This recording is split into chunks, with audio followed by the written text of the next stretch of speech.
In the London borough of Barnet, the residents and motorists feel the council's parking policy has been working against them. It's not parking control, it's a tax, isn't it? I mean, it's not dress it up, everyone knows what it is, it's a tax. Every week, the council issues a whopping 3,250 parking tickets and makes around £6 million a year from parking fines. Old lady here, disabled badge, on crutches, got out of her car. So I think she was 2 or 3 inches over the white line. It wasn't causing a problem, and she got a ticket. That's the sort of behaviour you have to deal with. I mean, there's definitely some incentive to give out as many tickets as they can, although they'll tell you there's not. Most recently, the council got rid of all the cash parking meters. What I want to do is go and get a coffee in Starbucks. Right. It's going to take me 5 minutes, and I've got to do this. Should be straightforward, shouldn't it? It's just easier just to put your money in. Yeah, in a coin meter. Barnet Council feel that they have listened to residents and have reduced parking prices and introduced a 15-minute tariff. But the technology still takes a bit of getting used to.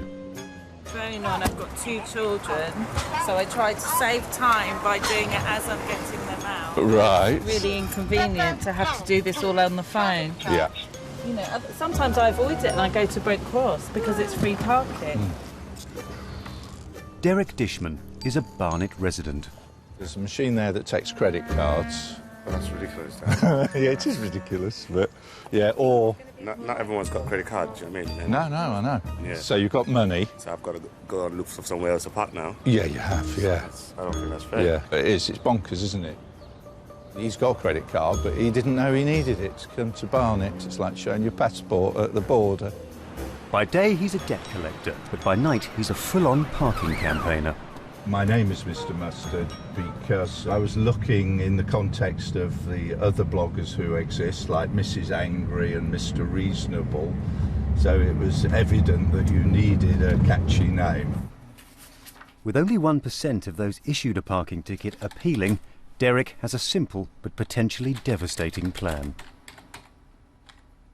If I can get the whole of Barnet to rise up and appeal every ticket, Barnet Council parking will grind to a halt.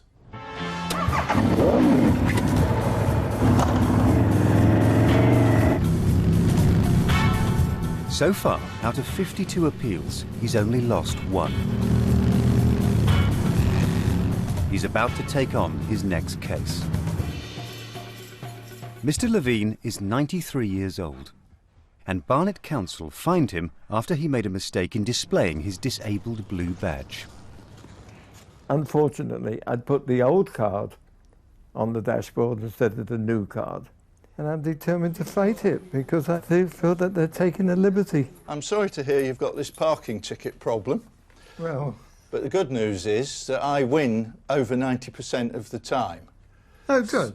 I'm fighting this on principle. But I made a simple mistake, which was a stupid one, I admit. But at the same time, I am the holder of a badge by virtue of the fact that I've got a lot of things wrong with me. They know full well that that ticket is not valid. Mr. Levine's grandson Justin has already written to Barnet Council. They know all along they have no case and they're extorting money. But they're still demanding he pays up. Barnet have rules for that situation. For a first offence, they're meant to let you off. If it was 10 minutes after... A parking appeal date has been set. Derek will be there to defend Mr. Levine. This is a reason to appeal already. These are the notes that the traffic warden made. If you know what NATW means, then you know more than me. No, that's it. It's a code that the man in the street can't understand. Another thing that's wrong, they served the ticket at 14:47, but they watched your car until 14:50. It's what we would call a mistake and the adjudicator will call a procedural impropriety. I prefer the word mistake, it's easier.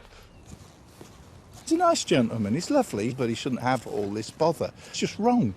It couldn't be more wrong to hound elderly people for money. So I stopped that. Derek's drive to end Barnet Council's power over the motorist began 2 years ago. 70% of people will just pay up for a quiet life because they're afraid of what will happen. But once you give them the knowledge, you're giving them power. So, and a lot of people must read my blog and go off and do their own appeal, and I never hear about them. But it was the death of his wife 7 years ago that changed the course of his life. Not good, that one. We would have been doing more coupley things that you do, you know. So, but it didn't make me sort of, I mean, obviously a life event like that, you stop and you think. What would Lillian think of your... Oh, she'd think I was nuts. She'd be going, dish bag, which is what you call me, what are you doing, you know. So, there we are. I am doing it, so I just have a little voice in my head. Now, I think there's some more courgettes on the other plant, you know. They hide. They're like traffic wardens, actually. Courgettes, they hide, and then suddenly they pop out and surprise you. Of our duty, and that's all I was doing in my job. On average, the appeal process can last up to 6 months. It's the day of 93-year-old Mr. Levine's appeal. They should call themselves Shylock Council, not Barnet Council, because in my opinion they are bloodsuckers in every shape and form. I'm determined to carry on with them, regardless. I mean, if they want to, they can send me to prison. A 93-year-old man sent to prison, very good. Fighting alongside him is his grandson, Justin. He's got to take him to court, we've got to file the paperwork. There doesn't seem to be too much common sense anymore.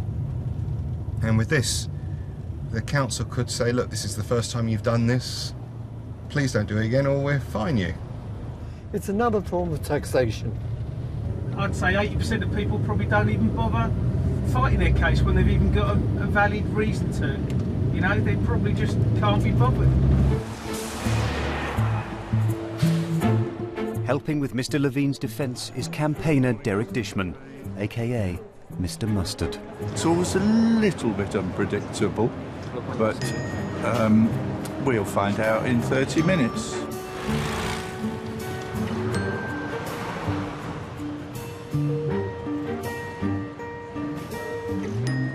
After a hearing lasting 45 minutes, the tribunal fails to reach a decision. He wants to talk to the council more regarding all the points as well, and that's where it's left, so we haven't got a decision today. I'm actually more hopeful than Justin is that the ticket will get cancelled. I just feel that the whole thing is unfair. You know, it's just not right. Has sent the decision. Well, I'll let you know if I feel that or I find that justice has prevailed. There we go. Ah! He has allowed the appeal. Excellent. You've won. Well done, Pops. Well done. On the grounds Procedural. impropriety on the part of the enforcement authority. Thank you, Mr. Mustard. That's all right. To all honest motorists. Honest motorists everywhere, Reuben. That's you. It's one small victory for the motorists. Yes.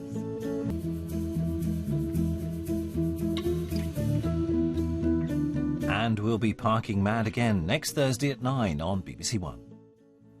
Coming up, a diplomatic breakthrough at international talks aimed at ending the crisis in Ukraine. Weather hampers the search for survivors of the South Korean ferry disaster, and why some women MPs have given up on Prime Minister's questions. That's coming up.